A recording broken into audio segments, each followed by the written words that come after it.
IndiGo airlines వార్తలు పెద్ద ఎత్తున వస్తున్నాయి. దేశంలోని పలు విమానాశ్రయాల్లో ఇండిగో విమానాలు వరుసగా రద్దవుతుండటంతో ప్రయాణికులు ఇబ్బందులు పడుతున్నారు. అసలు ఈ గందరగోళమేంటో ఇప్పుడు తెలుసుకుందాం. దేశంలోని పలు విమానాశ్రయాల్లో ఇండిగో విమానాలు వరుసగా రద్దవుతున్నాయి. దీంతో దేశవ్యాప్తంగా ప్రయాణికులు తీవ్ర ఇబ్బందులు పడుతున్నారు. 4 రోజుల్లోనే 1000కి పైగా ఫ్లైట్లు రద్దయ్యాయి. దీంతో ఢిల్లీ, బెంగళూరు, హైదరాబాద్ వంటి ప్రధాన హబ్లలో భారీ క్యాన్సిలేషన్లు నమోదయ్యాయి. ఎయిర్పోర్టు కౌంటర్ల వద్ద లైన్లు, ఉద్రిక్తతలు, ప్రయాణికుల నిరాశ స్పష్టంగా కనిపించే స్థాయికి పరిస్థితి దిగజారిపోయింది. ఇండిగో సంస్థ మాత్రం దీనికి అనివార్య సాంకేతిక సమస్యలు, వాతావరణం, స్కెడ్యూల్ మార్పులు, ట్రాఫిక్ లాంటి కారణాలను చెబుతోంది. కానీ అసలు సమస్య మాత్రం వేరే ఉంది. విమాన సిబ్బంది అలసటను నివారించేందుకు ప్రభుత్వం flight duty time limitations (FDTL) అనే కొత్త విశ్రాంతి పని గంటల నియమాలను ప్రవేశపెట్టింది. ఈ రూల్స్ జనవరి 2024లో ప్రకటించినప్పటికీ ఇటీవలే కఠినంగా అమల్లోకి వచ్చాయి. కొత్త నియమాల ప్రకారం వారానికి 48 గంటల విశ్రాంతి తప్పనిసరి. ప్రతి పైలట్కు వారంలో కేవలం 2 రాత్రి ల్యాండింగ్స్ మాత్రమే ఉంటాయి. రాత్రి సమయంలో గరిష్టంగా 8 గంటల ఫ్లయింగ్ మాత్రమే ఉండాలి. ఈ నియమాలు అమల్లోకి వచ్చాక చాలా మంది పైలట్లు తప్పనిసరి విశ్రాంతిలోకి వెళ్లిపోయారు. అదే సమయంలో ఇండిగో వింటర్ షెడ్యూల్ పెంచడంతో సిబ్బంది కొరత మరింత పెరిగింది. ఒక చిన్న సర్దుబాటు కారణంగా కొన్ని ఫ్లైట్లు అర్ధరాత్రి దాటడంతో కొత్త రూల్స్ ప్రకారం అవి వెంటనే రద్దు చేయాల్సి వచ్చింది.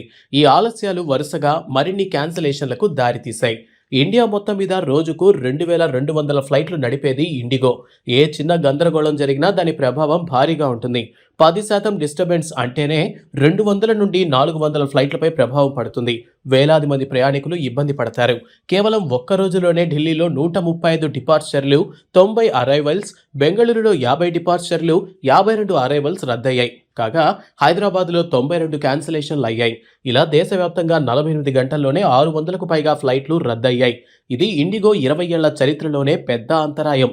సమస్య తీవ్రమైన నేపథ్యంలో DGCA వెంటనే జోక్యం చేసుకుని ఒక కీలక నిర్ణయం తీసుకుంది. కొత్త రూల్స్లోని వారానికి ఇచ్చే విశ్రాంతి స్థానంలో లీవ్స్ వాడరాదు అనే నిబంధనను తిరస్కరించింది. దీంతో ఎయిర్లైన్స్ పైలట్లను మళ్లీ రోస్టర్లో చేర్చుకునే వెసులుబాటు వచ్చింది. ఇండిగోకి ఇది కొంత ఊరటనిచ్చే నిర్ణయం. ఇది కొత్త FDTL నియమాల్లో వచ్చిన మొదటి సడలింపు. అంటే ప్రభుత్వం కూడా ఈ మార్పుకు ఎయిర్లైన్స్ సిద్ధంగా లేవన్న విషయాన్ని అంగీకరించినట్లే. కాగా పైలట్ సంఘాలు మాత్రం తప్పు పూర్తిగా ఇండిగో నిర్వహణదేనని అంటున్నాయి. కొత్త రూల్స్ వస్తాయని తెలిసినా పెద్ద ఎత్తున నియామకాలు చేపట్టలేదని, తక్కువ సిబ్బందితో ఎక్కువ స్కెడ్యూల్ నడపడం, ఖర్చులు తగ్గించేందుకు మానవ వనరులను తగ్గించడం, రూల్స్ ప్రకారం పైలట్ లభ్యతను పరిగణలోనికి తీసుకోకుండా వింటర్ స్కెడ్యూల్ పెంచడం వంటి వాటి వల్లే ఈ సమస్య వచ్చిందని అంటున్నారు. ఇదిలా ఉంటే ఇండిగో కావాలనే గందరగోళాన్ని పెంచి DGCAని సడలింపులు ఇవ్వాలని ఒత్తిడి తెచ్చిందా అని కొన్ని అనుమానాలు వ్యక్తమవుతున్నాయి. అయితే ఇండిగో ఫిబ్రవరి 10, 2026 వరకు సమయం కావాలని DGCAకు తెలిపింది. మరికొన్ని రోజుల్లో ఫ్లైట్లను తగ్గించి కార్యకలాపాలను స్థిరపరిచే ప్రయత్నం చేస్తోంది.